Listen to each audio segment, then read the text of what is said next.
کاشی بھائی، ایتھوپیا کے ملک کی ایک کہاوت ہے آنکھوں کے متعلق، آپ اس کے بارے میں کیا جانتے ہیں؟ ہاں بھائی، وہ کہانی کچھ یوں ہے کہ ایک بادشاہ جس کو شکار کا بڑا شوق تھا اپنے سپاہیوں کے ساتھ جنگل میں شکار کرنے نکل جاتا اور آئے دن کچھ نہ کچھ شکار کر کے لاتا، لیکن جنگل کے پار ایک دریا تھا۔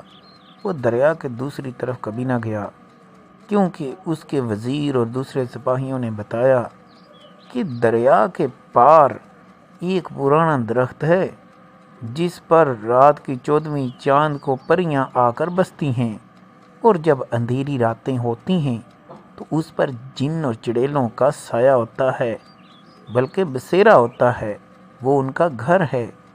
لہٰذا اس سے ڈرتے ہوئے کبھی بھی بادشاہ دریا کے پار نہ گیا، حالانکہ اس طرف جنگل سرسبز و شاداب تھا اور جانور بھی زیادہ تھے۔ اچھا، تو بادشاہ بھی اس درخت سے ڈرتا تھا کیا؟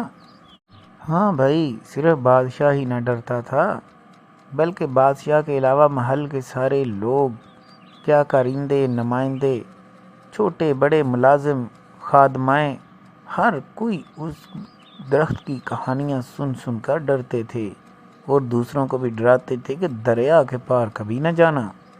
لہٰذا وہاں کا جنگل بڑا خونخوار ہے اور اس سارے جنگل پر اس درخت کی حکمرانی ہے جس پر جن اور چڑیلوں کا بسیرا ہے۔ بادشاہ ایک دن جب شکار کرنے نکلا تو کوئی شکار اس کے ہاتھ نہ آیا، کیونکہ اصل بڑا جنگل تو دریا کی دوسری طرف ہی تھا، جہاں ہر قسم کے ہرن، مرغابیاں اور دوسرا شکار بہت وافر تھا۔ تو بادشاہ کے پاس جو اتنی فوج تھی وہ کس کام کے لیے تھی؟ وہ اس پر حملہ کرتا دریا کے پار اور اس درخت کو ختم کروا دیتا۔ فوج تو تھی، لیکن وہ اس بات سے ڈرتا تھا کہ کہیں اس کی ساری فوج ماری نہ جائے، کیونکہ لوگوں نے ایسا ہی مشہور کیا تھا کہ جو بھی اس درخت پر حملہ کرے گا یا پھر دریا بھی پاری کرے گا تو وہ مارا جائے گا۔ بلکہ بعض لوگوں نے تو یہ بھی بات مشہور کی تھی کہ دریا پار ہی نہیں ہو سکتا، وہ دریا کے اندر بھی کچھ ایسے جنات اور چڑیلے ہیں جو پانی میں غرق کر دیتے ہیں، تو دریا بھی اس درخت کی حفاظت کرتا ہے۔ لہٰذا اس طرح کی باتیں کافی مشہور تھیں، اس لیے بادشاہ اس پر حملہ کرنے کی ہمت نہ کرتا۔ لیکن جب راجکماری نے دیکھا کہ بادشاہ اتنے مایوس واپس آئے ہیں اور شکار بھی نہیں ملا، اسے پتا تھا کہ دریا کے دوسری طرف شکار بہت زیادہ ہے۔ ہاں بھائی، یہ بھی بات ٹھیک ہے، اپنی ساری فوج گنوا دے اس درخت کی خاطر، یہ تو بے وقوفی ہے۔ ہاں وہ بھی بات ٹھیک ہے، لیکن اس راجکماری نے کہا کہ ایک بات یوں ہے کہ اپنی آنکھوں سے بہتر کوئی گواہ نہیں ہو سکتا۔ بادشاہ نے کہا کہ آپ کیا کہنا چاہتی ہیں؟ اور اس نے کہا کہ یہ ساری من گھڑت باتیں ہیں، آپ خود ایک دفعہ جا کر اپنی آنکھوں سے اس درخت کو دیکھیں، کیا واقعی اس پر کوئی جن چڑیلیں یا سایہ ہے یا نہیں ہے، کیونکہ لوگوں کی باتیں سنی سنائی ہیں۔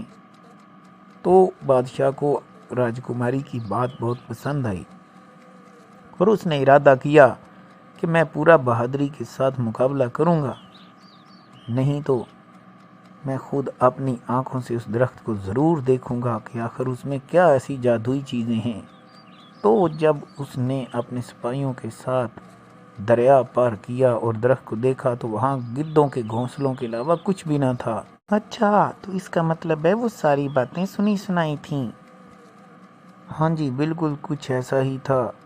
تو بہرحال بادشاہ نے بڑی خوشی سے وہاں شکار کیا اور واپس آ گیا اور اس علاقے کو بھی اپنی سلطنت میں شامل کر لیا، اور آ کر اس نے راجکماری کو کہا کہ آپ بالکل ٹھیک کہتی تھی کہ اپنی آنکھوں سے بہتر کوئی بھی گواہ نہیں ہو سکتا۔